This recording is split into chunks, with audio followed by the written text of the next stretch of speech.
السلام علیکم۔ دونوں بغور اس کی باتیں سن رہے تھے۔ بار بار ان کی آنکھیں حیرت سے سکڑ جاتی تھیں۔ کبھی کبھی ان کے چہرے جوش سے سرخ ہو جاتے تھے۔ گارتھا ورتھا کافی دیر تک انہیں سرگوشیوں کے انداز میں اپنا مقصد بتاتی رہی، اور دونوں ہی بار بار چونک کر حیرت سے کبھی اس کی اور کبھی ایک دوسرے کی صورت دیکھتے رہے۔ یوں محسوس ہو رہا تھا جیسے وہ دونوں گارتھا سے بہت متاثر ہو گئے ہوں۔ اس نے انہیں اپنا پورا منصوبہ سمجھایا۔ اس تفصیل میں اس نے اپنی ذہانت کو کار فرما رکھا تھا اور اس انداز میں بات کی تھی کہ وہ وقت سے پہلے کچھ نہ جان سکیں۔ اس کے بعد اس نے اپنی گفتگو ختم کر دی۔ ہورڈن اور فورال ساکت تھے۔ گارتھا کے خاموش رہنے کے بعد بھی وہ کافی دیر تک گنگ رہے تھے۔ پھر ہورڈن نے گارتھا کو تعریفی نگاہوں سے دیکھتے ہوئے کہا، گارتھا تو ذہانت کا پہاڑ ہے۔ میں تیری حقیقت سمجھ رہا ہوں اور میں جانتا ہوں جو کچھ تو نے کہا ہے اس کا مقصد کیا ہے۔ گارتھا نے مسکراتی نگاہوں سے ہورڈن کو دیکھا اور کہا، اور میں یہ سمجھتی ہوں ہورڈن کہ تم اور فورال میرے لیے اتنے ضروری ہو کہ میں بیان نہیں کر سکتی۔ یہ تیری محبت ہے۔ ہم اب اس بارے میں تجھ سے کچھ اور سوالات کریں گے۔ گارتھا کو کم از کم ہورڈن کے بارے میں یہ اندازہ ہو گیا تھا کہ وہ انتہائی ذہین انسان ہے۔ وہ خود بھی ذہانت کی قدر کرتی تھی اور ذہین لوگ اس کو بہت پسند تھے، جبکہ اسے پہلے ہی یہ اندازہ ہو چکا تھا کہ فورال صرف ایک جنگجو ہے۔ ذہانت میں وہ ہورڈن کا مقابلہ نہیں کر سکتا۔ چنانچہ وہ ہورڈن کے سوالات کے جواب دینے کے لیے تیار ہو گئی۔ تھوران نے پہلے ہی اس حقیقت کا انکشاف کر دیا تھا کہ یہ دونوں اس کے انتہائی قابل اعتماد ساتھی ہیں۔ ہورڈن کہنے لگا، پہلا سوال یہ ہے کہ تو ان کارروائیوں کے پس منظر میں کیا چاہتی ہے؟ تمہارے آقا تھوران کی مکمل سربراہی۔ اور جادوگروں کا کیا ہوگا؟ جادوگر زندہ رہیں گے، سلامت رہیں گے، کیونکہ وہ تردانہ کے باشندے ہیں۔ بات اصل میں یہ ہے ہورڈن کہ تھوران میری زندگی کا مالک ہے، اتنا شاندار انسان کہ میں اپنی تمام زندگی اس کے قدموں میں بسر کرنا فخر سمجھتی ہوں، لیکن اس کے ساتھ ساتھ ہی وہ سادہ لوح انسان ہے اور خود اپنے لیے کچھ نہیں کر سکتا۔ ذرا غور تو کرو، تردانہ کا سب سے شاندار انسان، سب سے دلیر، سب سے بہادر اور جادوگروں کا محکوم۔ اصل میں جادوگروں کو اس کا محکوم ہونا چاہیے تھا، لیکن انہوں نے اپنی چال بازیوں سے تھوران کے گرد ایک دائرہ قائم کیا ہوا ہے، اور بس بیچارہ تھوران اسی دائرے میں عمل کر سکتا ہے۔ ایسی سرداری تو بے مقصد ہی ہوئی نا، جس میں کسی کو اتنا اختیار حاصل نہ ہو اور وہ دوسروں کے احکامات پر چلتا ہو۔ نہیں، میں یہ برداشت نہیں کر سکتی۔ میں چاہتی ہوں کہ جادوگر اپنے مقام پر رہیں۔ وہ صرف ایک مشین کے کل پرزے ہیں۔ اصل چیز دماغ ہوتا ہے، اور تھوران کو دماغ کا کردار ادا کرنا چاہیے۔ میرا خیال ہے اس سے زیادہ وضاحت سے تمہارے سوال کا جواب نہیں دیا جا سکتا۔ تو نے ٹھیک کہا، در حقیقت تھوران کو اس کا مقام ملنا چاہیے جو کہ نہیں دیا گیا۔ تمہارا دوسرا سوال؟ میں سمجھتا ہوں اس ایک سوال سے ہی میرے تمام مقاصد پورے ہو گئے ہیں۔ میں اپنے آقا تھوران کے بارے میں معلوم کرنا چاہتا تھا کہ اگر ہم ان کاوشوں کا آغاز کریں تو اس کے نتیجے میں ہمارے مالک کو کیا فائدہ ہوگا، اور تم میری بات سے مطمئن ہو گئے؟ مکمل طور پر۔ تو پھر اب یہ بتاؤ کہ میری ہدایت کے مطابق کام کا آغاز کب ہو رہا ہے؟ ہمیں کچھ سورج، کچھ چاند انتظار کرنا ہوگا، کیونکہ میں ایسے آدمی تیار کروں گا جو اس عمل کے لیے اچھے ثابت ہوں۔ ایک جگہ کا تعین بھی کیا جائے گا اور ان لوگوں کا انتخاب بھی جو اس سلسلے میں ہمارے چھوٹے چھوٹے شکار ہوں گے، اور اس کے بعد بڑے شکاروں پر ہاتھ ڈالا جائے گا۔ کیا تو اس بات سے متفق ہے کہ ہمیں ایسے پھرتیلے اور تیز ترار نوجوان درکار ہوں گے اور کسی کو شبہے کا موقع نہ دیں؟ یقیناً، اور میں یہ جانتی ہوں کہ اس میں وقت بھی لگے گا۔ گارتھا نے مسکراتے ہوئے کہا، ہمارے لیے اور کوئی ہدایت؟ صرف یہ کہ اپنا کام مکمل طریقے سے سر انجام دینا، کبھی اپنے آپ کو کسی پر ظاہر نہ ہونے دینا، بلکہ یقینی طور پر جب یہ سب کچھ ہوگا تو سردار تھوران کو اپنے آدمی گردش میں لانے پڑیں گے اور وہ معلومات حاصل کریں گے، تم بھی ان میں شامل ہوگے۔ کسی کو یہ شبہ نہیں ہونا چاہیے کہ حقیقت کیا ہے۔ ایسا ہی ہوگا عظیم گارتھا، دیکھنا کہ ہم جو کچھ کریں گے تیری خواہش کے مطابق ہی کریں گے۔ گارتھا نے مطمئن انداز میں گردن ہلائی اور اس کے بعد ہورڈن اور فورال کو رخصت کر دیا۔ ان لوگوں کے انداز سے وہ مطمئن تھی اور اسے یقین تھا کہ جس کام کا آغاز اس نے کیا ہے یہ دونوں اس کی بہترین تکمیل کریں گے۔ دیر تک وہ مسکراتی رہی اور اپنے دشمنوں کے بارے میں سوچتی رہی۔ ماضی کی بہت سی کہانیاں اسے یاد آ رہی تھیں، اور اس میں کوئی شک نہیں کہ اس ماضی سے اس کے حسین ترین تصورات وابستہ تھے۔ اٹلی میں اس کا ادارہ نہ جانے اب کس حال میں ہوگا۔ کروڑوں ڈالر کی دولت بینکوں میں جمع ہے، جس کی وہ تنہا مالک تھی۔ لیکن کیا ہی فطرت پائی تھی اس انوکھی عورت نے۔ اتنا سب کچھ کیا، لیکن اپنی ذات کے لیے ہمیشہ ہی منفرد رہی۔ اس نے ہر لمحے کو اپنے پسند کے مطابق بنا لیا۔ اس معاملے میں اوشن ٹرائیر نے اسے جس طرح ملوث کیا تھا، یہ ایک ناقابل فراموش بات تھی۔ پتہ نہیں زندگی کہاں سے کہاں تک پہنچے، معلوم نہیں حالات کیا رخ اختیار کریں، پتہ نہیں اپنی دنیا میں واپس جانا نصیب ہو یا نہ ہو، لیکن جو زندگی گزر رہی ہے وہ بھی کیا بری ہے، ہنگاموں سے بھرپور شاندار زندگی۔ گارتھا کو اپنے ماضی سے کوئی دلچسپی نہیں تھی، وہ صرف حال سے دلچسپی رکھتی تھی، اور اس وقت بھی اس کی پسندیدگی کے بہت سے سامان موجود تھے۔ ایک عظیم آبادی کی سربراہ ہونے کا تصور اس کے ذہن میں بہت بڑی حیثیت اختیار کر گیا تھا۔ تھوران ہے کیا چیز؟ ان لاتعداد انسانوں پر میں حکمرانی کروں گی۔ اس دنیا میں جرم کے راستے پر چلتے ہوئے تھوڑی سی اجارہ داری قائم تو تھی، لیکن اس انداز میں کہ بے شمار افراد زندگی کے گاہک بنے رہتے تھے۔ یہاں صرف وہ ہوگا جو میں چاہوں گی۔ یہی تو میرا مقصد ہے۔ شاید اسی کے لیے میں آج تک زندہ رہی ہوں، ورنہ کتنے لوگوں نے مجھے زندگی سے دور کرنے کی کوشش کی۔ کون کون تھا ان میں؟ وہ ماضی کے ایسے افراد کو یاد کرتی رہی جن سے اس کی بدترین دشمنی رہی تھی، اور آہستہ آہستہ اس نے اپنے دشمنوں پر قابو پا لیا تھا۔ تصور کی آخری کڑی یعنی شبان ایک نرم و نازک اور لطیف شے، جس کی لطافتوں سے انکار نہیں کیا جا سکتا تھا، جس کے اندر ایک ایسی نامعلوم کشش تھی کہ گارتھا اپنی پسند کے بے شمار مردوں کے ساتھ وقت گزارنے کے باوجود اس کی آرزومند تھی، اور اسے اپنی خلوتوں میں حاصل کرنا چاہتی تھی۔ پھر اس سے منسلک سینڈرا یاد آئی، اور سینڈرا کو یاد کر کے وہ بری طرح چونک پڑی۔ سینڈرا کو اس نے عذاب میں گرفتار کر دیا تھا۔ پروفیسر بیرن تھوران کا قیدی بن چکا تھا، لیکن سینڈرا کا کیا ہوا؟ وہ تو شبان سے محبت کرتی تھی۔ اب شبان کی بجائے شیلون کے ساتھ کیسا وقت گزر رہا ہے اس کا؟ ارے ہاں، میں نے اس کے بارے میں کچھ معلوم ہی نہیں کیا۔ کسی بھی دشمن کو نظر انداز کر دینا وہ حماقت ہوتی ہے جس پر ہمیشہ ہی کفِ افسوس ملنے پڑتے ہیں۔ ہر چند کے سینڈرا معمولی سی حیثیت کی مالک ہے، لیکن دشمنی تو اس کے دل میں بیدار ہوئی ہوگی۔ ذرا معلوم تو کیا جائے کہ اس کی کیا کیفیت ہے۔ اس کے لیے تھوران ہی بہتر ثابت ہو سکتا تھا۔ ہوڈن اور فرال سے اطمینان بخش گفتگو ہو چکی تھی، اس لیے وہ اٹھی اور تھوران کی جانب چل پڑی۔ تھوران اپنی سرداری کے ضروری کام نمٹانے میں مصروف تھا۔ گارتھا کو دیکھ کر اس کے ہونٹوں پر مسکراہٹ پھیل گئی، اور اس نے اس کا پرتپاک خیر مقدم کیا۔ نہیں تھوران، میرا خیال ہے میں غلط وقت پر آ گئی۔ تم اپنے کام سر انجام دو۔ اول تو میرے کام ختم ہو چکے ہیں، دوم یہ کہ تیری آمد کے بعد تیرے علاوہ بھلا مجھے اور کیا یاد رہ سکتا ہے۔ اتنی محبت کرو مجھ سے تھوران کہ میں اس کا بوجھ برداشت نہ کر سکوں۔ بیٹھ میرے پاس۔ کیسی رہی تیری ہوڈن اور فرال سے ملاقات؟ اطمینان بخش۔ تو نے ٹھیک کہا تھا، تھوران بڑے کام کے آدمی ہیں وہ۔ چل، تجھے اطمینان ہوا، مجھے خوشی ہوئی، تھوران نے جواب دیا۔ گارتھا نے کہا، تو نے اپنے بھائی شیلون کی پھر کوئی خبر نہیں لی تھوران؟ بھلا شیلون کی میں کیا خبر لیتا؟ وہ مطمئن ہوگا۔ بیرن کی بیٹی کو اس کے حوالے کیا ہے تو نے، لڑکی کی مرضی کے خلاف۔ کیا تیرے خیال میں سینڈرا شیلون کے ساتھ مطمئن ہے؟ شیلون نے اس کے بعد مجھ سے کوئی ملاقات نہیں کی۔ اس کا مطلب ہے کہ کوئی ایسا واقعہ نہیں ہوا جو قابل ذکر ہو۔ پھر بھی کم از کم اس کی خیریت تو معلوم کر۔ میرا خیال ہے کہ خاموشی سے اسے اپنے پاس بلا لے۔ تھوران گارتھا کی ہر بات پر آنکھ بند کر کے عمل کرتا تھا، یہ سوچے سمجھے بغیر کہ اس کے پس منظر میں کچھ ہے۔ فوراً ہی اس نے 2 آدمیوں کو شیلون کی طلبی کے لیے بھیج دیا، اور کچھ دیر کے بعد شیلون ان کے قریب پہنچ گیا۔ گارتھا نے مسکراتی نگاہوں سے اسے دیکھا اور کہنے لگی، تم بڑے ناسپاس ہو شیلون۔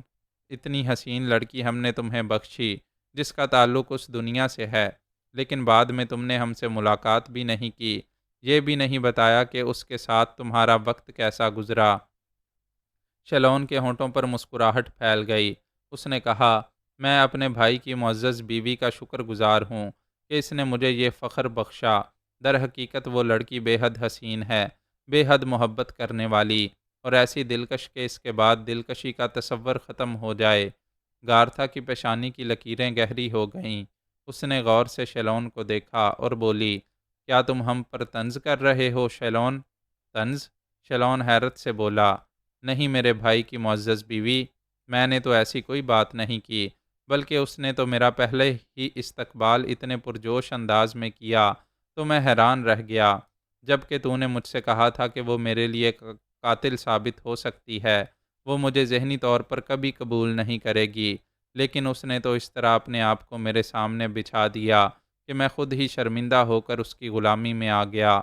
گارتھا کے اندر اضطراب کی بے شمار لہریں بیدار ہو گئیں، لیکن اس نے اظہار نہیں کیا۔ البتہ اس کا چہرہ سرخ ہو گیا تھا۔ اس نے کہا، بیٹھ اور تفصیل سے بتا کہ اس نے تیرا استقبال کیسے کیا۔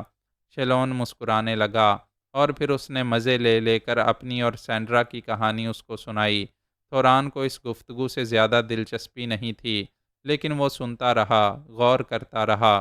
شیلون نے گارتھا کو سینڈرا کے بارے میں بہت سی باتیں بتائیں، اور اس کے جواب میں اس نے تجھ سے کچھ طلب کیا؟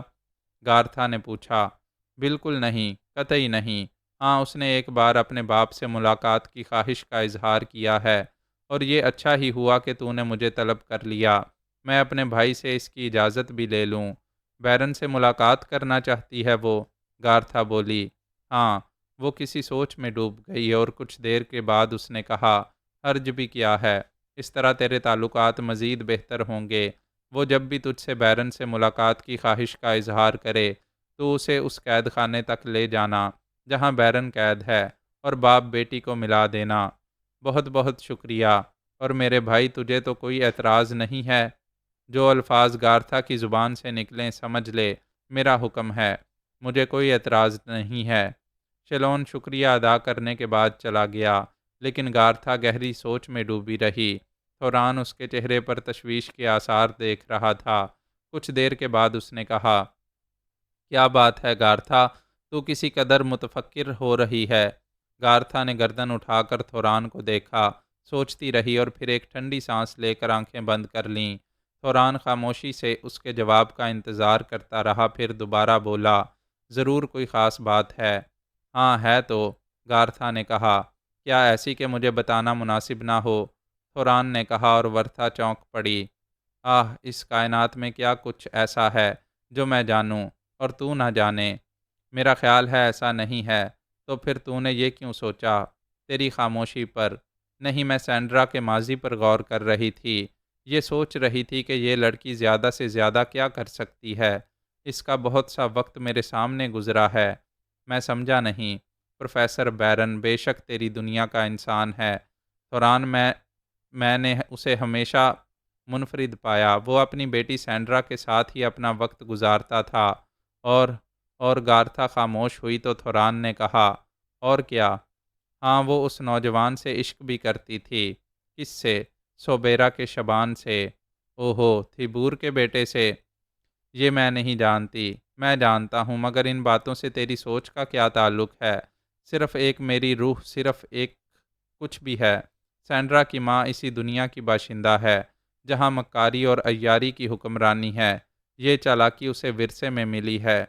تجھے علم ہے کہ میں نے شیلون سے اس کے بارے میں کیا کہا تھا؟ میں نے اسے سمجھایا تھا کہ وہ سینڈرا سے سختی کر کے اسے حاصل کرے۔ وہ آسانی سے قابو میں نہیں آئے گی، مگر اس کی کہانی کچھ اور ہے۔ کیا؟ یہی کہ اس نے آسانی سے اسے قبول کر لیا۔ یہ سب کچھ بلا وجہ نہیں ہو سکتا، اس کے پیچھے ضرور کوئی تصور ہے۔ تھوران، میری زندگی، سینڈرا کے ذہن میں ضرور کوئی سازش ہے۔ کیا سازش ہو سکتی ہے؟ تھوران بولا، یہی معلوم کرنا ہے ہمیں۔ مگر تو نے تو شیلون کو اجازت دے دی ہے کہ اس کی خواہش پوری کر دے، اسے بیرن کے پاس لے جائے۔ میرے خیال میں اسے خود منع کر دے اور ہدایت کر دے کہ سینڈرا پر کڑی نگاہ رکھے۔ کرنے دوں، مگر کیوں؟ تاکہ وہ ہمارے علم میں آ جائے، ہم اسے سمجھ لیں۔ جب وہ بیرن سے ملنے جائے گی تو ہم اس جگہ سے دور نہ ہوں گے۔ کیا سمجھا؟ میری عقل تیرے سامنے کچھ نہیں۔ در حقیقت میں تیری طرح سوچ سکتا۔ تھوران نے پیشانی مسلتے ہوئے کہا، اور گارتھا شیطانی انداز میں مسکرانے لگی۔ جادوگروں کی اس وادی میں دن بھی کسی طور خراب نہیں تھا، بلکہ دن کی تفریحات بالکل الگ ہوتی تھیں۔ شبان تو ان میں پوری دلچسپی لے رہا تھا، لیکن سواس کسی قدر خوفزدہ نظر آتا تھا۔ سب سے پہلے سواس نے اپنے ٹھکانے کی تلاش شروع کر دی۔ اس حسین و جمیل وادی میں جہاں پھلوں اور پھولوں کے باغات اور زمین کے ایک ایک گوشہ کو حسین بنا دیا گیا تھا، وہیں چھوٹے چھوٹے ایسے غار بھی موجود تھے جو بیکار پڑے ہوئے تھے۔ جن غاروں کو اور پہاڑی ٹیلوں کو تراشا نہیں گیا تھا وہ ناقابل استعمال تھے، اور یوں تھا کہ جادوگروں کی اس آبادی میں مختلف طبقات کے لوگ رہتے تھے۔ فوقیت جادوگروں کو حاصل تھی، باقی سب وہ تھے جو ان کے غلام تھے، سبز پوش جو ان کے خاص آدمی ہوا کرتے تھے، اور اس کے علاوہ یہاں انتظامات کرنے والے۔ چنانچہ سواس نے ایک ایسا غار تلاش کیا جو اتنا بھدا اور بدنما تھا کہ وہاں یہ نفاست پسند لوگ کسی قیمت پر رہنا بھی پسند نہیں کرتے۔ شبان نے اعتراض کرتے ہوئے کہا، یہاں تو بڑی بڑی خوبصورت جگہیں ہیں، بھلا یہاں اس بدنما غار میں رہنے کی کیا ضرورت ہے؟ اس میں ایک مصلحت ہے میرے بچے۔ کیا مصلحت ہے؟ اس غار کو کوئی بھی اس قابل نہیں سمجھتا ہوگا کہ اس کی جانب رخ کیا جائے، اور جب لوگ اس کی جانب غافل ہوں گے تو ہم اس میں محفوظ رہ سکیں گے۔ شبان ہنسنے لگا، پھر اس نے کہا، استاد معظم، در حقیقت تم ان حالات سے بہت خوف زدہ ہو، حالانکہ ہم زاویوں کی آغوش میں محفوظ ہیں۔ دیکھو شبان، اس میں کوئی شک نہیں کہ تم نے بیشتر موقع پر خود کو مجھ سے برتر ظاہر کیا ہے، لیکن میرے بچے، عمر ایک ایسا تجربہ ہوتی ہے جو اپنی ذات میں منفرد ہے، اور بعض تجربات صرف عمر ہی دیتی ہے، نوجوانی میں وہ کبھی حاصل نہیں ہوتے۔ چند باتوں کو اپنی گرہ میں باندھ لینا، وہ یہ کہ اپنے سامنے پڑے ہوئے ذرے سے بھی محتاط رہو، کیونکہ وہ ہوا سے اڑ کر تمہاری آنکھ میں پڑ سکتا ہے اور تمہیں تکلیف پہنچا سکتا ہے۔ یہ سوچ غلط ہے کہ ہر چیز ناکارہ ہوتی ہے۔ ہم جادوگروں سے واقف نہیں کہ وہ کون کون سے جادو حاصل کر چکے ہیں، چنانچہ ہمیں صرف زاویوں پر بھروسہ نہیں کر لینا چاہیے۔ شبان نے ہاتھ اٹھاتے ہوئے کہا، استاد معظم، میں تم پر اعتراض نہیں کر رہا، میں نے تو ایک بات کہی۔ یہاں میری ہی درخواست کو قبول کر لو، میں تمہارا شکریہ ادا کروں گا۔ ٹھیک ہے۔ شبان نے اس غار میں رہنے پر آمادگی ظاہر کر دی، اور اس کے بعد وہ زاویوں میں پوشیدہ اس آبادی کا نظارہ کرنے لگے۔ شبان ایک نگاہ پہلے ہی اسے دیکھ چکا تھا، دن کی روشنی میں بھی اس نے اسے دیکھا۔ وہاں وہی زندگی، وہی تفریحات، یہاں کے لوگوں کو کوئی کام نہیں تھا، یا پھر جادوگروں کا ایک کرشمہ ہی تھا کہ یہاں کے باغات پھلوں سے لدے ہوئے تھے۔ شاید ایسا بھی کوئی جادو ان کے پاس ہو، یا پھر یہ زمین کا خطہ سب سے زیادہ زرخیز تھا، اور یہاں کسی خاص طریقے سے یہ سب کچھ کیا گیا تھا۔ لیکن ایک اہم بات جو دیکھی گئی وہ یہ کہ یہاں تردانہ کی دوسری آبادی کی مانند غذائی پابندی نہیں تھی۔ تردانہ والے مہینے میں ایک دن یوم خوراک مناتے تھے اور عیش و عشرت کرتے تھے تاکہ ان کی آبادیاں کبھی قحط کا شکار نہ ہوں۔ انہوں نے سمندری بوٹیوں سے اپنے لیے وہ غذائیں تیار کر لی تھیں جن کی بنا پر وہ 1 ماہ تک گزارا کر سکیں، لیکن جادوگروں کی اس بستی میں کھانے پینے کی کوئی قلت نہیں تھی۔ یہاں سب عیش و عشرت سے زندگیاں بسر کرتے تھے۔ غالباً کسی ایسی شے سے شراب کی قسم کی کوئی چیز بھی بنائی گئی تھی، کیونکہ لکڑی کے خولوں میں ایسی شراب پائی جاتی تھی جسے وہ لوگ عیش و عشرت کے درمیان استعمال کرتے تھے۔ سواس اور شبان بے شمار افراد کے درمیان سے گزرے اور انہوں نے ان پر غور کیا۔ شبان نے ان سبز پوشوں کے بارے میں پوچھا جو دوسروں سے منفرد نظر آتے تھے، تو سواس نے انہیں بتایا، یہ سبز پوش تشتا کی آبادیوں میں آ جاتے ہیں اور سب ان کا احترام کرتے ہیں۔ یہ جو عمل بھی کریں وہ جادوگروں کی اجازت سے ہوتا ہے، اور کسی کی مجال نہیں کہ انہیں اس عمل سے روکے۔ گویا یہ جادوگروں کے خصوصی ہرکارے ہیں اور ان کے لیے کام کرتے ہیں۔ اوہو، کیا یہ جادوگروں کی پیغام رسانی کرتے ہیں؟ ہاں، یہی ان کا کام ہے۔ اگر کوئی مسئلہ ہوتا ہے تو یہ آبادیوں میں چلے جاتے ہیں اور انہیں مقدس سمجھا جاتا ہے۔ یوں محسوس ہوتا ہے جیسے سارے تردانہ کی آبادی کو احمق اور پاگل سمجھ لیا گیا ہے اور ساری زندگی جادوگروں نے اپنے لیے وقف کر لی ہے۔ اس سے پہلے میں نے جادوگروں کی بستی کبھی نہیں دیکھی تھی، حالانکہ یہاں صدیاں گزر گئی ہیں۔ مجھے لیکن اس بستی کی جانب آنے کی اجازت کسی کو نہیں ہے۔ بارہا میرے دل میں یہ خوف ابھرتا ہے کہ اگر اس سلسلے میں باز پرس ہو گئی تو میں کیا جواب دوں گا، لیکن خیر اب جو ہونا ہے وہ تو ہو کر رہے گا۔ ہم اپنے مقصد کی تکمیل کے لیے سرگرداں رہیں گے۔ شبان، میں یہ چاہتا ہوں کہ جو کچھ بھی ہو بڑی احتیاط سے ہو اور اس میں ہمیں کہیں مصیبت کا شکار نہ ہونا پڑے۔ جادوگروں کی اس بستی میں آ کر کم از کم ہمارے اس اندازے کی تصدیق ہو گئی ہے کہ جادوگر ہم پر حکمرانی کر رہے ہیں اور اپنے لیے انہوں نے عیش و عشرت کے وہ سامان مہیا کر رکھے ہیں جن کی ہمیں ممانعت کی جاتی ہے۔ یہ در حقیقت ایک گندا فعل ہے، اور اب جب کہ ہم اس بستی کا جائزہ لے چکے ہیں تو ہمیں ان لوگوں کی تلاش کرنی چاہیے جو مہذب دنیا سے آئے ہیں، اور میرا خیال ہے کہ اگر یہاں انہیں یہ آسائشیں فراہم کی گئی ہیں جو یہاں موجود دوسرے افراد کو حاصل ہیں، تو پھر بھلا وہ جادوگروں کے حکم کی تعمیل کیوں نہیں کریں گے؟ دیکھو، 3 عورتیں ہر شخص کے لیے ہیں، جبکہ تردانہ پر قوانین مسلط کیے گئے تھے کہ کیا کیا جائے اور کیا نہ کیا جائے۔ شبان خود اپنی آنکھوں سے سب کچھ دیکھ رہا تھا اور یہ محسوس کر رہا تھا کہ سواس ان چیزوں کو دیکھ کر بے حد برگشتہ ہے اور جادوگروں سے ناراض۔ لیکن شبان یہ سوچ رہا تھا کہ ان جادوگروں پر قابو پانا واقعی ایک مشکل امر ہوگا۔ دن آہستہ آہستہ گزر گیا اور شام کے سائے زمین پر جھکنے لگے۔ یہ لوگ جو کچھ بھی کر سکتے تھے کر چکے، لیکن دن اور رات کا عمل روکنا ان کے بس کی بات نہیں تھی۔ جوں جوں شام کی دھندلاہٹیں زمین پر اترتی آ رہی تھیں، ایسے ہی روشنیوں کے ذخیرے روشن ہوتے جا رہے تھے۔ شبان اس عمل سے بے حد متاثر تھا۔ پھلوں کے ایک درخت کے قریب پہنچ کر پھل توڑے، اتنے گہرے سرخ کہ ان پر کوئی اور جھلک نہیں تھی، اور جب اس نے اپنے دانتوں سے ان پھلوں کو کاٹا تو گویا ان میں شہد کا ذخیرہ پوشیدہ تھا۔ بڑے لذیذ پھل تھے یہ۔ اس نے سواس کو بھی پیشکش کی اور اس نے کہا، نہیں، میں یہ نہیں کھا سکوں گا کیونکہ یہ جادوگروں کی آبادی سے تعلق رکھتے ہیں۔ یہاں میں تم سے ایک بات کہنا چاہتا ہوں استاد، وہ یہ کہ جذباتیت ہمیشہ نقصان دیتی ہے۔ ہمیں وقت کے ساتھ سفر کرنا پڑتا ہے، اور جب بھی ہم جذبات کے ہاتھوں بھٹک کر وقت کے دوش پر بیٹھ گئے تو پھر ہمیں سنبھالنے والا کوئی نہیں ہوگا۔ سواس شبان کو عجیب سی نگاہوں سے دیکھ رہا تھا، پھر اس نے پھل لے کر دانتوں سے کترنا شروع کر دیا، گویا اس نے اپنے شاگرد کی استادی قبول کر لی تھی۔ پھل کھا کر اس نے کہا، بلا شبہ یہ پھل تشتہ یا سوبیرا کے باغات میں نہیں ہیں۔ ان جادوگروں نے تو سب لوگوں کو یقیناً بے وقوف بنایا ہے، اور ان کی چال بازیاں ابھی تک کسی کے علم میں نہیں ہیں۔ سواس جلتا بھنتا رہا۔ اسے اس بات کا افسوس تھا کہ جادوگروں نے یہ سب کچھ کر ڈالا ہے، لیکن شبان اپنی ہی باتیں سوچ رہا تھا۔ وہ چمکدار پہاڑیاں جن کے دوسری جانب سلانوبیا فروکش تھی، اس کی دلچسپی کا باعث بنی ہوئی تھی، اور وہ چشم تصور سے تصویروں والی حسینہ کو دیکھ رہا تھا۔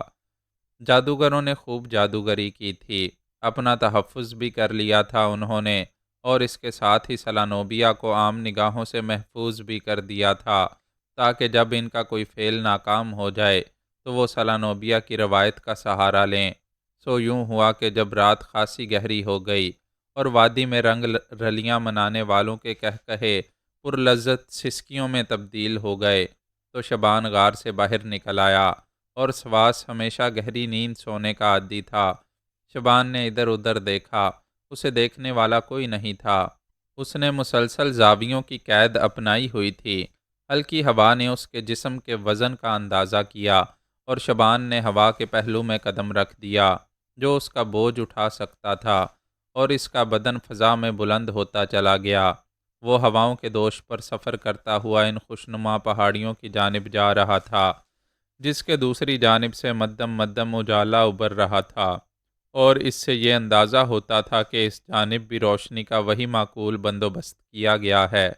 ایک بات کا خصوصی طور پر شبان کو یہ اندازہ ہوا کہ یہاں روشنی کے جادوگر کو سب پر سبقت حاصل ہوگی، کیونکہ رات کو یہ حسین روشنیاں جلا دینا اسی کے عمل کا نتیجہ تھا۔ ہو سکتا ہے کوئی باقاعدہ نظام قائم کیا گیا ہو اس کے لیے۔ بلا شبہ یہ تحقیق شبان کی زندگی کا مقصد تھی، اور اس نے پتھروں کے جادو سے کام لے کر پتھر کی کتاب میں جو آواز تحریر کی تھی وہ یہاں کی تحقیقات کے بارے ہی میں تھی، لیکن جوانی کی عمر، محبت کا احساس اور وہ لمحات اسے سب کچھ بھلا دیتے تھے جب وہ لڑکی اس کی نگاہوں میں آتی اور اپنے آپ کو وہ بے بسی کا شکار پاتا تھا۔ ان لمحات میں اور اس کا تجزیہ بھی کیا تھا اس نے، اور اس تجزیے کو الفاظ کی صورت دے دی تھی۔ روشنیوں کی یہ رہنمائی اسے ان پہاڑیوں تک لے گئی جن کے دوسری جانب سرسبز و شاداب پھولوں بھرے ڈھلان تھے۔ پھولوں کی قطاریں پہاڑوں کی چوٹیوں سے زمین کی گہرائیوں تک چلی گئی تھیں، اور یہاں بھی ٹیلوں کی وہی تراش تھی، لیکن ایک سب سے بڑا ٹیلہ جسے خوبصورت انداز میں تراشا گیا تھا وہاں نمایاں نظر آتا تھا، جو روشنیوں سے منور تھا۔ اور بھلا اس بات میں اب کیا شک ہو سکتا تھا کہ یہی ٹیلہ یا یہی مکان سلانوبیا کی رہائش گاہ ہوگا۔ وہ بڑی وسعتوں میں پھیلا ہوا تھا، اور اس کے اطراف میں چھوٹے چھوٹے اور بھی کئی ٹیلے تھے جنہیں گنبدوں اور چکور رہائش گاہوں کی شکل میں تراشا گیا تھا۔ ویسے یہاں خاموشی ہی نظر آ رہی تھی اور ایک پرسکوت سناٹا چھایا ہوا تھا۔ ظاہر ہے رات کی رنگ رلیاں یہاں نہیں منائی جا رہی تھیں، اور یہ چیز کم از کم شبان کے لیے باعث دلچسپی تھی۔ ہو سکتا ہے اس کا واسطہ بہت زیادہ افراد سے نہ پڑے۔ اس خاموش سناٹے میں وہ ہوا ہی کے دوش پر ڈھلوان کو عبور کر کے زمین تک پہنچ گیا۔ بھلا ان حسین پھولوں کو اپنے قدموں تلے مسلنے کی کیا ضرورت تھی، جنہیں اگر گہرائیوں سے دیکھا جائے تو پھولوں کا پہاڑ معلوم ہو۔ زمین پر قدم رکھنے کے بعد شبان نے یہاں کی خوشگوار ہواؤں کو محسوس کیا اور اس کا دل شدت سے دھڑکنے لگا۔ یہاں اس کی زندگی کا محور موجود تھا، وہ جو جاپان میں اس کی نگاہوں میں لا کر بسا دیا گیا تھا۔ آہ، بوڑھے موتی حاصل کرنے والے شخص نے یہ کیسا روگ لگا دیا تھا اس کے دل کو، بھلا اب کسی اور سمت جانے کی کیا ضرورت تھی؟ حالانکہ یہاں کے ماحول سے واقفیت ازحد ضروری تھی، لیکن اس نے جلد بازی نہیں کی اور ان چھوٹے چھوٹے ٹیلوں کے درمیان سے گزرتا رہا جہاں مختلف آوازیں سنائی دیتی تھیں۔ ایک جگہ ایک دروازہ کھلا پایا تو وہ اس میں داخل ہو گیا کہ ذرا دیکھے تو صحیح کہ اندر کیا ہو رہا ہے۔ یہاں اس نے دو حسین لڑکیوں کو دیکھا جو بے لباسی کے لباس میں ملبوس ایک دوسرے سے باتیں کر رہی تھیں۔ ان کے مدھم مدھم کہکہے فضا میں بلند ہو جاتے تھے۔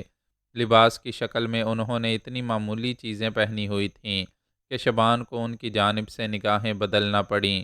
البتہ وہ تاریک زاویوں میں لپٹا ان کی گفتگو سننے کی کوشش کرنے لگا۔ نہ جانے کہاں کہاں کی باتیں کر رہی تھیں۔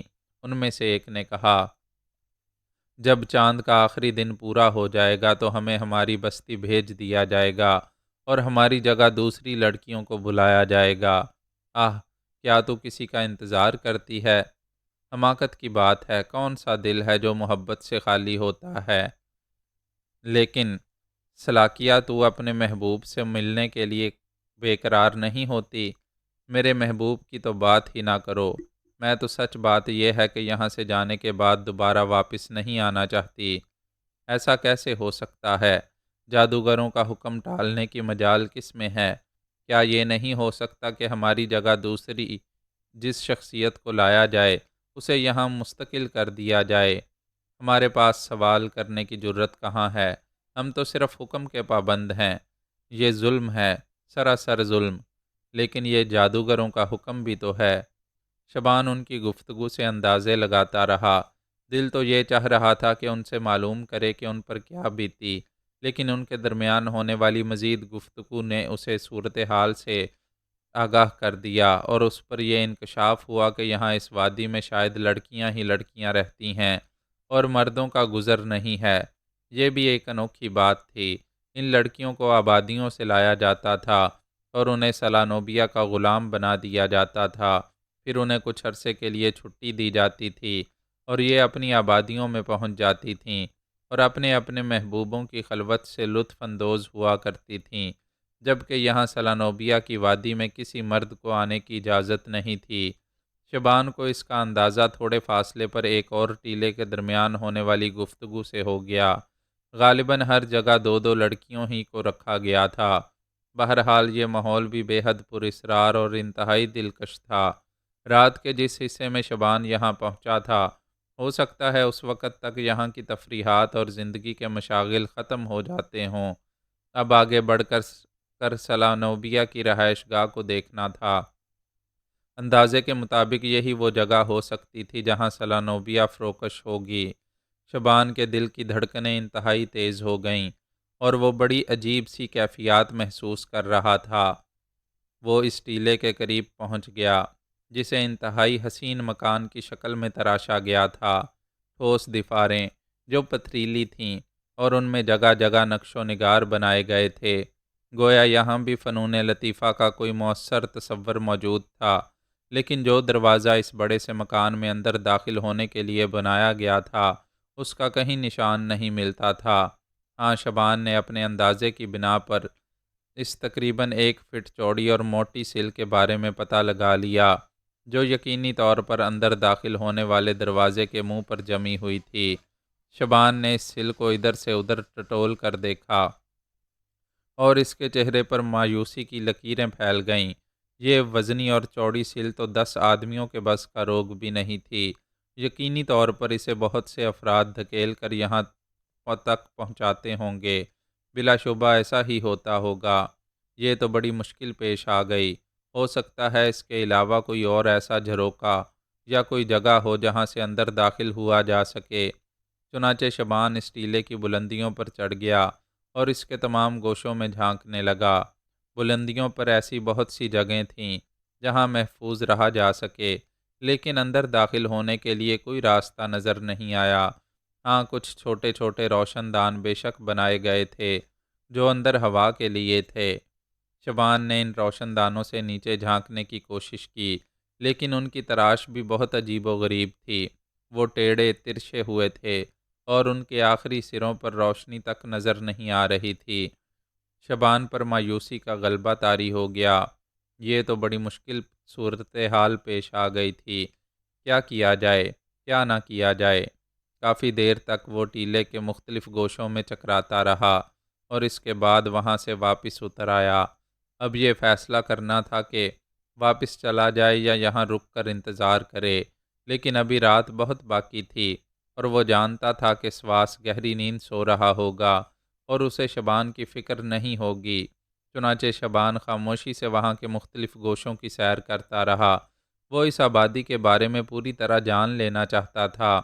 ٹیلوں کی تعداد یعنی ان مکانوں کی تعداد گنی چنی تھی، اور ان میں اگر 2 لڑکیاں موجود ہیں تو زیادہ سے زیادہ یہاں 50 لڑکیاں ہو سکتی تھیں، یا پھر ہو سکتا ہے اس کی کچھ خادمائیں اندر بھی موجود ہوں۔ یہ ایک دلچسپ بات تھی کہ مردوں کا کوئی وجود نہیں تھا یہاں۔ شبان آہستہ آہستہ آگے بڑھتا رہا، پھر اسے ایک جگہ درختوں کا ایک جھنڈ ایک عجیب سی شکل میں نظر آیا، یعنی ایک پورا دائرہ بنا ہوا تھا۔ درخت اس طرح سر جوڑے کھڑے ہوئے تھے جیسے بہت سے بزرگ گردنیں جھکائے آپس میں مشورہ کر رہے ہوں۔ یہ خوبصورت منظر شبان کو اس قدر بھایا کہ وہ اس کی جانب بڑھ گیا۔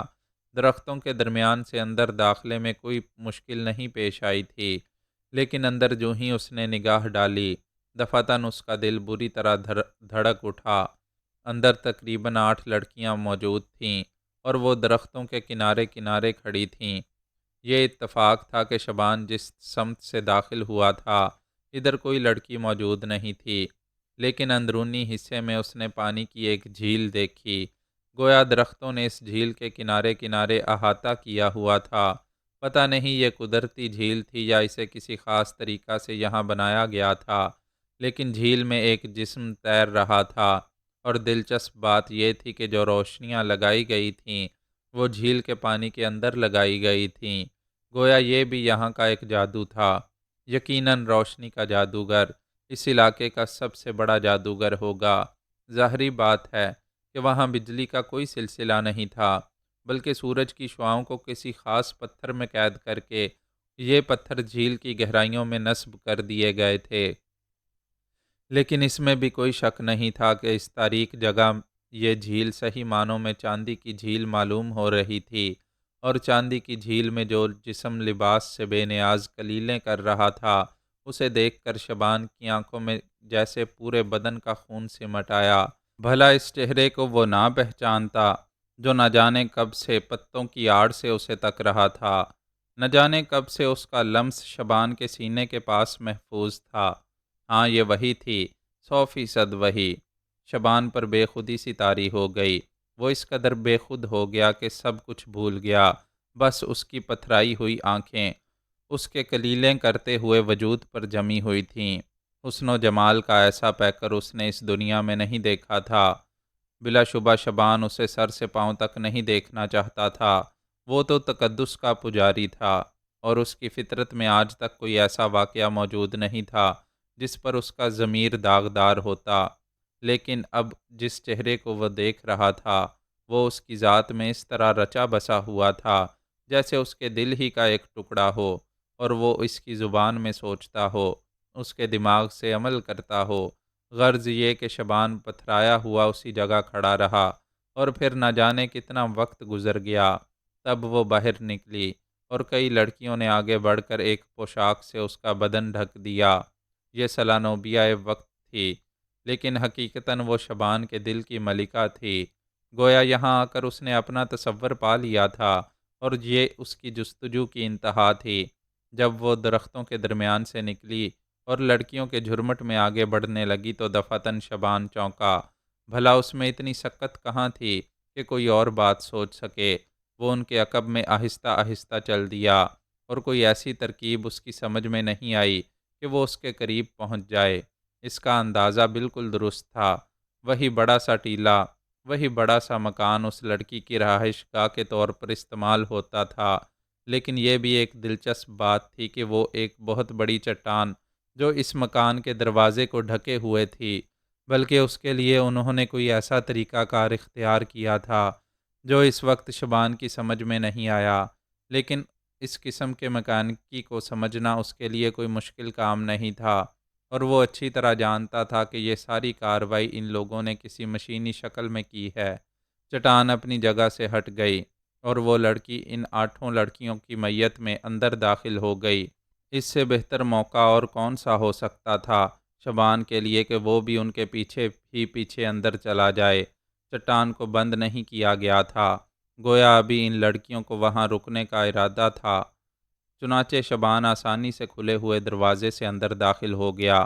اس نے اپنے آپ کو ایک بڑی سی جگہ پایا جو پتھروں کو تراش کر کمرے کی شکل میں بنائی گئی تھی۔ سامنے ہی ایک اور دروازہ نظر آ رہا تھا جس میں کوئی رکاوٹ نہیں تھی، اور اندر سے تیز روشنیاں ابھر رہی تھیں جن میں رنگین روشنیاں شامل تھیں۔ اس عظیم الشان قدرتی ٹیلے کی وسعتیں لا انتہا تھیں۔ اندر چھوٹی چھوٹی سرنگیں بکھری ہوئی تھیں جن کا اختتام بڑے غاروں پر ہوتا تھا، لیکن اندر کا سارا ماحول رنگین پتھروں سے روشن تھا۔ آرائش کی نادر اشیاء نے ان غاروں کو دلہن بنا رکھا تھا۔ ان میں سے بیشتر اشیاء سمندر سے حاصل کی گئی تھیں۔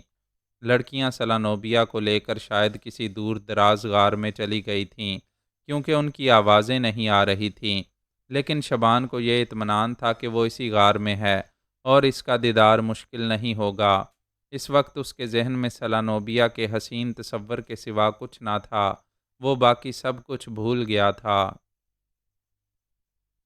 شیلون نے سینڈرا کو یہ نہیں بتایا تھا کہ اس نے اپنے بھائی تھوران اور گارتھا سے قید خانے تک جانے کی اجازت لے لی ہے۔ اس کی ضرورت بھی نہیں تھی، اور نہ ہی وہ اسے اجازت سمجھتا تھا۔ اگر تھوران اسے بلا نہ لیتا تو شاید وہ ان سے تذکرہ بھی نہ کرتا، لیکن گارتھا نے اس سے پوچھا تھا، اور اس نے خوش ہو کر سینڈرا کے رویے کے بارے میں بتا دیا تھا۔ خود شیلون کا اپنا مقام تھا، اور قید خانے کے محافظوں کو اس بات کی جرت ہو سکتی تھی کہ وہ شیلون یعنی سردار کے بھائی کو کسی عمل سے منع کر دیتے۔ یہ کسی طور ممکن نہیں تھا۔ شیلون نے سینڈرا سے کہا، تجھے قید خانے میں اپنے باپ سے ملاقات کے لیے کب چلنا ہے؟ یہ تو تجھ پر منحصر ہے۔ نہیں، تو اپنی خواہش کا اظہار کر۔ میرا کیا ہے، میں تو ابھی یہ چاہتی ہوں۔ تو پھر خاموش کیوں ہے؟ کیا مطلب؟ کیا میں تجھ سے انکار کر دوں گا تو تو بھی چل سکتا ہے؟ کیوں نہیں؟ تجھے کوئی دقت نہیں ہوگی؟ کیسی دقت؟ میرا مطلب ہے کہ قید خانے کے محافظ تجھ سے تعاون کریں گے، تیرا راستہ نہیں روکیں گے۔ تو مجھے کیا سمجھتی ہے سینڈرا؟ شیلون نے کہا۔ میرے لیے تو بہت کچھ ہے شیلون۔ میں دوسروں کی بات کرتی ہوں۔ سینڈرا نے کہا، جب میں پہلی بار تیرے سامنے آیا تھا تو نے مجھے کیا کہہ کر پکارا تھا، یاد ہے؟ شیر۔ میں نے تجھے شیر کہا تھا، تجھے یاد ہے؟ شیلون مسکرا کر بولا۔ ہاں، کیوں نہیں؟ تو پھر مجھے شیر ہی سمجھ، نے شیلون کو اپنا غلام بنا لیا ہے۔ میرے بھائی تھوران کے علاوہ کسی کی مجال نہیں کہ میری کسی مرضی میں دخل دے، اور یہ تو ایک معمولی سی بات ہے۔ کب چلنا ہے ہمیں؟ جب تیرا دل چاہے۔ ابھی چاہتی ہے تو تیار ہو جا۔ میں تیار ہوں، سینڈرا نے کہا، اور شیلون نے گردن ہلا دی۔ کچھ دیر کے بعد دونوں باہر نکل آئے۔ شیلون نے بتا دیا تھا کہ فاصلے طویل ہیں، اسے مشقت کرنی پڑے گی۔ راستے طے ہوتے رہے۔ سینڈرا کے سینے میں آگ روشن تھی۔ پروفیسر کے لیے اس کے دل میں نفرت کا طوفان امڑ رہا تھا۔ اس شدت میں ایک لمحہ کمی نہیں آئی تھی۔ جب وہ شیلون کی آغوش میں ہوتی تو لمحہ لمحہ مرتی تھی۔ اس نے اپنا وجود شبان کے لیے مخصوص کر دیا تھا۔ تنہائی کے وہ جذباتی لمحات جب وہ عورت بن کر سوچتی، شبان کی خوشبو سے آباد تھے، اور بیرن نے اسے خود اجازت دی تھی، لیکن وہ وطن پرست اپنی دنیا میں جی رہا تھا۔ اسے تردانہ عزیز تھا، اسے تشتہ عزیز تھا۔ میں نے اپنی دنیا کے نوجوانوں سے اسے دور رکھا تھا، اور سینڈرا نے ہر لمحہ اس سے تعاون کیا تھا۔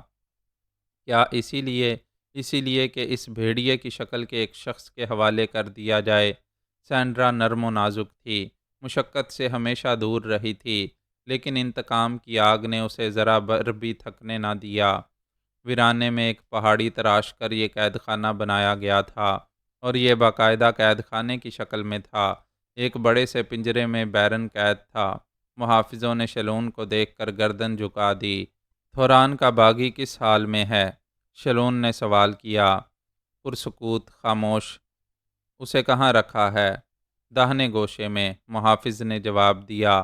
شیلون نے سینڈرا کی طرف دیکھا اور بولا، تم تنہا اس کے سامنے جانا چاہتی ہو؟ ہاں، ابھی تنہا۔ اس کے بعد تمہیں آواز دوں گی، تم بھی آ جانا، اور سنو، تمہیں وہی کرنا ہے جو اس وقت میں کہوں۔ سینڈرا کی آواز بے حد خوفناک ہو رہی تھی۔ شیلون عجیب سے احساسات لے کر واپس آ گیا تھا۔ ایک محافظ نے سینڈرا کو راستہ دکھایا، اور وہ کچھ دیر کے بعد اس قدرتی غار کے سامنے پہنچ گئی، جس کے دہانے پر پتھر کی سلاخیں لگی ہوئی تھیں۔ وسیع غار میں قدرتی طور پر روشنی پھیلی ہوئی تھی، اور اندر پروفیسر بیرن نظر آ رہا تھا۔ قدموں کی چاپ ہوئی تو بیرن نے گردن اٹھا کر اس طرف دیکھا۔ سینڈرا پر نظر پڑی۔ ایک لمحے یقین نہیں آیا۔ جب بینائی کو درست پایا تو تڑپ کر کھڑا ہو گیا۔ سینڈرا، سینڈی، میری بچی، میری بچی، میری سینڈی۔ وہ دیوانہ وار آگے بڑھا، اور پتھریلی سلاخوں سے دونوں بازو نکال دیے۔ سینڈرا اس سے چند قدم کے فاصلے پر جا کھڑی ہوئی۔ آہ سینڈی، یہ تو ہی ہے کہ میرا وہم ہے؟ میری آنکھیں دھوکہ کھا رہی ہیں یا یہ سچ ہے؟ سینڈرا، قریب آ میری بچی۔ ہیلو پروفیسر، کیسے ہو؟ سینڈرا نے زہریلی آواز میں کہا۔ پروفیسر؟ پروفیسر حیرت سے بولا۔ پروفیسر بیرن۔ تو کیا تو سینڈرا نہیں ہے؟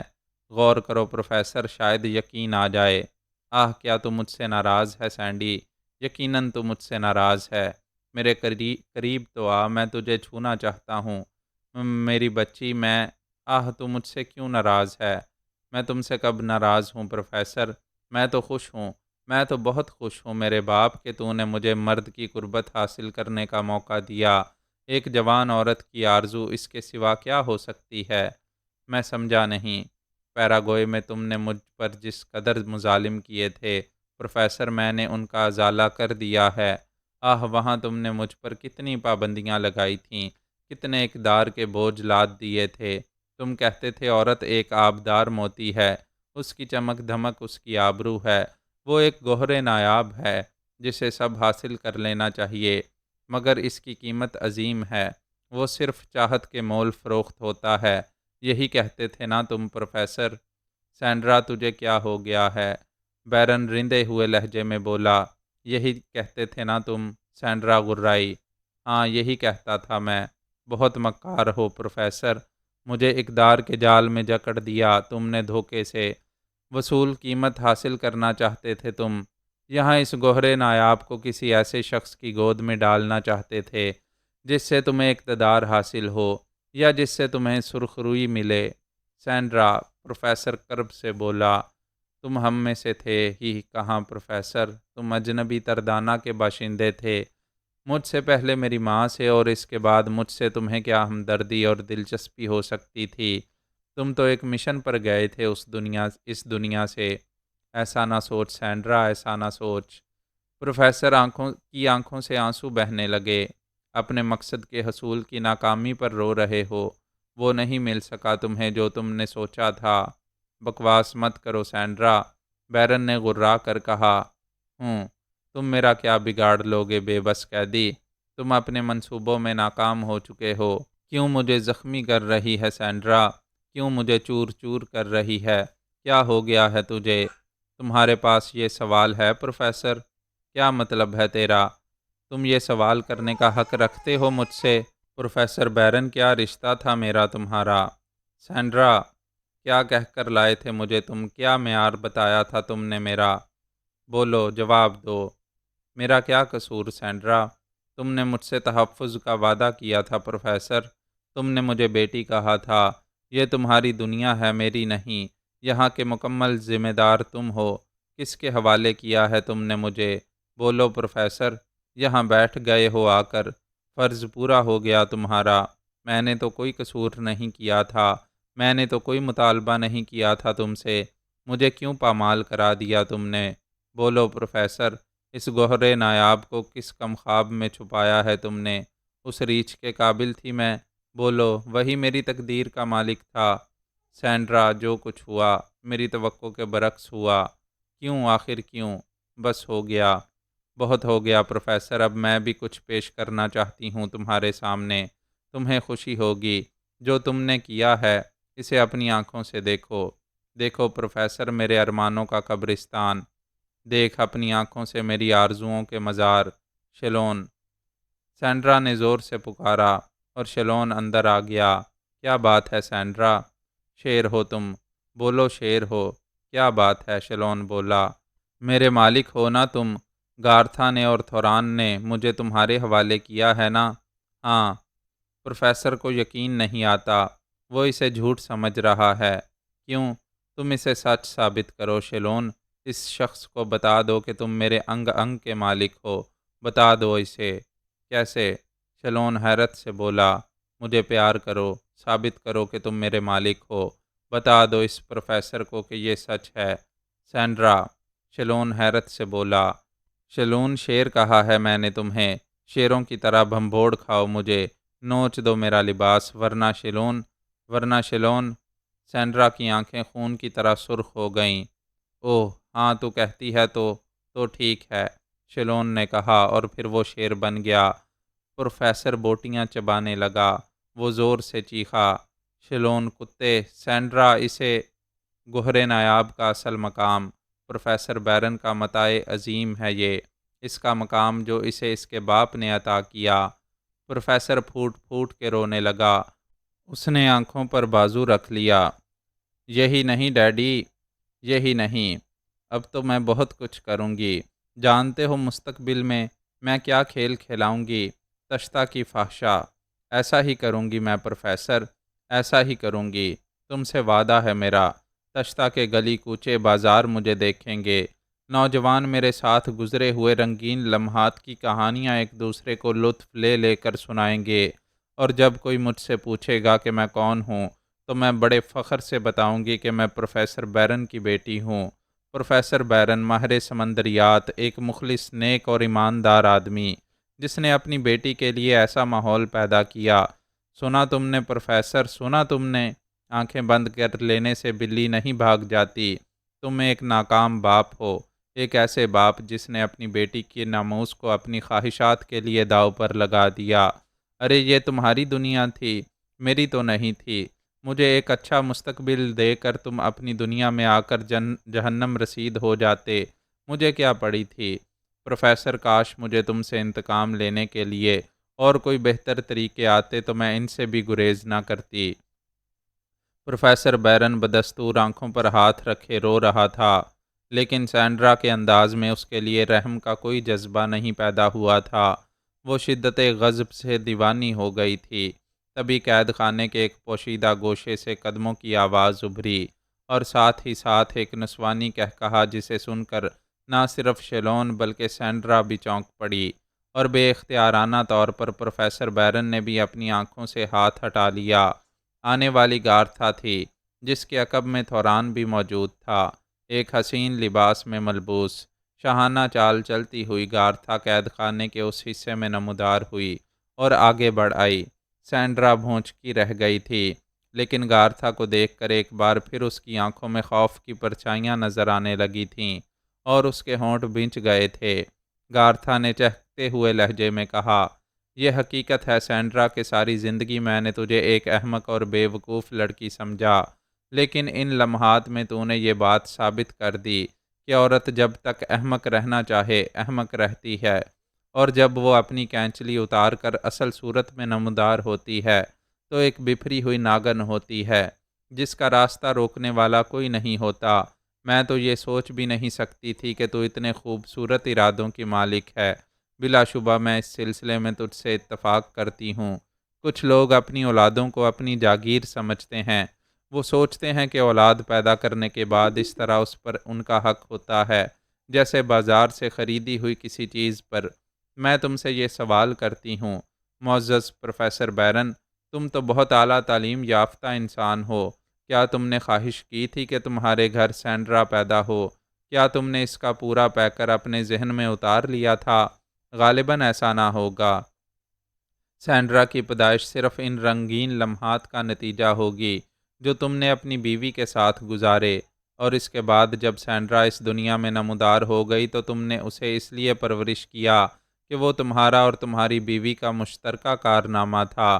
گویا اس میں تمہارا کوئی دخل نہیں تھا، بلکہ یہ وقت کی دین تھی اور اس کی پرورش تمہاری ذمہ داری۔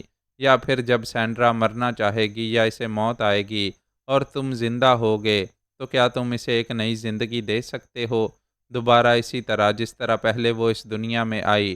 جب ایسا نہیں ہے تو باپ ہونے کے رشتے سے تم اس کے مالک کیسے بن گئے؟ تمہیں اس کی تقدیر کا فیصلہ کرنے کا حق کیسے مل گیا؟ اور تم نے یہ کیوں سوچا کہ جو بات تم بہتر سمجھتے ہو وہی سینڈرا کے لیے بہتر ہے؟ یہ اس دنیا کی انسان کہاں ہے؟ اس کی دنیا تو الگ تھلگ ہے۔ تم صرف اپنی خواہشوں کی تکمیل کے لیے اس کی زندگی کو داؤ پر لگانے کا ذریعہ بن گئے، اور حقیقت یہ ہے کہ تم نے اس کے خوابوں کو چکنا چور کر دیا۔ کبھی تم نے اسے شبان کی طرف مائل کیا اور کبھی اس سے کچھ اور چاہا۔ سینڈرا، میں تیرے ساتھ ہوں۔ اس سے پہلے مجھے تجھ سے کوئی دلچسپی نہیں تھی، لیکن حقیقت یہ ہے کہ پروفیسر بیرن جیسے انسانوں سے انتقام لینا چاہیے۔ سینڈرا ششدر تھی۔ وہ سوچ رہی تھی کہ کمبخت گارتھا یہاں کہاں سے آ مری۔ اسے نہیں معلوم تھا کہ شیلون کے ذریعے گارتھا کو تمام تفصیلات معلوم ہو چکی ہیں۔ خود شیلون بھی یہ نہیں جانتا تھا کہ اس کا بھائی تھوران اپنی نئی بیوی کے ساتھ یہاں قید خانے میں پہنچ جائے گا۔ جو عمل سینڈرا کے مجبور کرنے پر اس نے یہاں کیا تھا، اس پر اسے اپنے بڑے بھائی سے شرمندگی تھی، لیکن حقیقت یہ ہے کہ گارتھا جیسی شیطان عورت بھلا اس مسئلے کو ایسے کیسے چھوڑ سکتی تھی؟ وہ یہ معلوم کرنے کے لیے آئی تھی کہ سینڈرا اپنے باپ کے ساتھ مل کر کیا سازش کرتی ہے۔ شیلون جیسے شخص کو جسم کے جال میں گرفتار کر کے احمق بنا دینا کوئی مشکل کام نہیں تھا، اور کسی بھی شکل میں گارتھا کے مفادات کو نقصان پہنچ سکتا تھا۔ چنانچہ اس نے خود اپنی آنکھوں سے اس صورتحال کا جائزہ لینے کا فیصلہ کیا تھا اور تھوران کو ساتھ لے کر یہاں آ گئی تھی، اور پھر اس نے پوشیدہ رہنے کے لیے بھی ایک اچھا مقام تلاش کر لیا تھا۔ لیکن سینڈرا کا جو عمل اس نے دیکھا، اس نے گارتھا کو باغ باغ کر دیا۔ حقیقت وہ نہیں تھی جو گارتھا نے سوچی تھی، بلکہ حقیقت یہ تھی کہ سینڈرا اپنے باپ سے انتقام لینے آئی تھی، اور گارتھا یہ بات اچھی طرح جانتی تھی کہ سینڈرا شبان سے محبت کرتی ہے اور اس کی قربت کے خواب دیکھتی ہے۔ لیکن اب صورتحال اس طرح بدلی تھی کہ سارا کھیل ہی تبدیل ہو کر رہ گیا تھا۔ سینڈرا جیسی احمق لڑکی جو اب شیلون سے ملوث ہو چکی تھی، بھلا جذباتی طور پر یہ کیسے پسند کرتی کہ اسے شبان کی قربت حاصل ہو؟ اب تو یہ تصور بھی اس کے ذہن سے دور چلا گیا ہوگا۔ اور اس کے بعد پروفیسر بیرن کے ساتھ یہ سب کچھ۔ گارتھا ورتھا دل ہی دل میں کہے لگا رہی تھی، لیکن سینڈرا کی آنکھوں میں خون کی چادر پھیل گئی تھی۔ یہ عورت یہ عورت ہی اس کی مصیبتوں کا ذریعہ ہے، اور شیلون کو اس کی زندگی پر مسلط کرنے کا مشورہ اس نے دیا تھا۔ لیکن سینڈرا اب احمق نہیں تھی۔ وہ جانتی تھی کہ گارتھا اس وقت تھوران کی محبوبہ ہے، اور اس کا چاہنے والا یعنی شیلون بھی اگر چاہے تو گارتھا کو براہ راست کوئی نقصان نہیں پہنچا سکتا۔ بلکہ شیلون کے انداز میں سینڈرا نے ہمیشہ گارتھا کے لیے احترام کے جذبات پائے تھے۔ اگر گارتھا ورتھا کے خلاف اس وقت بھی کوئی بھی کارروائی کی جائے تو وہ کامیاب نہیں ہوگی، اور اس کا ساتھ دینے والا کوئی نہیں ہوگا۔ سینڈرا نے یہ بھی سوچا تھا کہ پروفیسر بیرن کو اپنی نفرت کا نشانہ بنانے کے بعد یہ دنیا اس کے لیے بے مقصد ہو جاتی ہے۔ بھلا شیروں جیسا جنگلی جانور اس کی قربت کے قابل ہے، یا اسے ایسی کوئی حیثیت دی جا سکتی ہے؟ بہرحال وہ زندگی ختم کر لینے کی خواہش مند تھی، لیکن گارتھا کو دیکھ کر ہی اس کے ذہن میں ایک تبدیلی رونما ہوئی تھی۔ اس نے دل ہی دل میں سوچا، گارتھا تو نے ایک بار مجھے پھر زندہ رہنے پر مجبور کر دیا ہے۔ بے شک میں نے اپنے باپ کو اپنی نفرت کا نشانہ بنا لیا ہے، اور میرے دل میں سکون اتر آیا ہے۔ اس کے بعد تو مجھے زندگی کھو دینا ہی تھی، لیکن زندگی کا محور شبان بے شک ایک پاک باز نوجوان ہے، اور اس کا اعتراف میں مرتے وقت بھی کرتی رہوں گی کہ اگر میں ذرا بھی لغزشوں کا شکار ہوتی تو شبان کی قربت میرے لیے مشکل نہیں ہوتی اگر وہ چاہتا، لیکن اس نے ہمیشہ ایک پاک باز نوجوان ہونے کا ثبوت دیا۔ میں بھلا اس شخص کے لیے کیسے زندہ رہ سکتی ہوں؟ اب میں اس کے قابل کہاں؟ لیکن میرا مر جانا اس وقت مناسب نہیں ہے، کیونکہ تو زندہ ہے۔ میں کچھ دن اور زندہ رہوں گی، صرف اس لیے کہ تجھے زندگی سے محروم کر دوں۔ سینڈرا نے بہت سے فیصلے بیک وقت کیے تھے۔ گارتھا ورتھا نے آگے بڑھ کر اس کے شانے پر ہاتھ رکھ دیا اور کہنے لگی، اور اگر تو چاہے تو اب میں تجھے اپنی پناہ میں لینے کے لیے تیار ہوں۔ یہ ایک حقیقت ہے تھوران کہ گارتھا کی زندگی عجیب رہی ہے۔ میں نے ساری عمر جس سے نفرت کی، ساری عمر جس کے ہاتھوں مجھے نقصانات پہنچتے رہے، اگر اس کی ایک بات مجھے پسند آ گئی تو یہ سمجھ لے کہ میں نے اس سے زیادہ محبت کسی سے نہیں کی، اور اس لڑکی کے اس انتقامی انداز نے، اس کے اس جذبے نے میرے دل میں اس کے لیے بھی احترام پیدا کر دیا ہے۔ سینڈرا تو فکر نہ کر، میں یہ سمجھتی ہوں کہ پروفیسر بیرن جیسے باپ سے انتقام لینے کے لیے تجھے سب کچھ کرنا چاہیے۔ میں تیرے ساتھ ہوں۔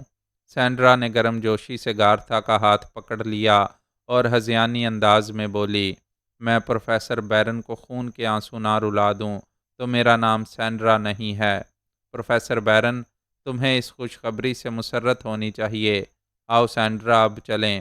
بہت زیادہ جذباتی ہونا بعض اوقات تکلیف دہ ہو جاتا ہے۔ آؤ۔ گارتھا نے محبت سے سینڈرا کا ہاتھ پکڑا، اور سینڈرا اس کے قدم سے قدم ملا کر چلنے لگی۔ شیلون تھوران کے ساتھ ان دونوں کے پیچھے پیچھے تھا۔ معزز سامعین، اپنے اس چینل کو سبسکرائب کریں اور بیل آئیکن کا بٹن پریس کریں تاکہ ہر نئی آنے والی ایپیسوڈ آپ تک بروقت پہنچ سکے۔ شکریہ۔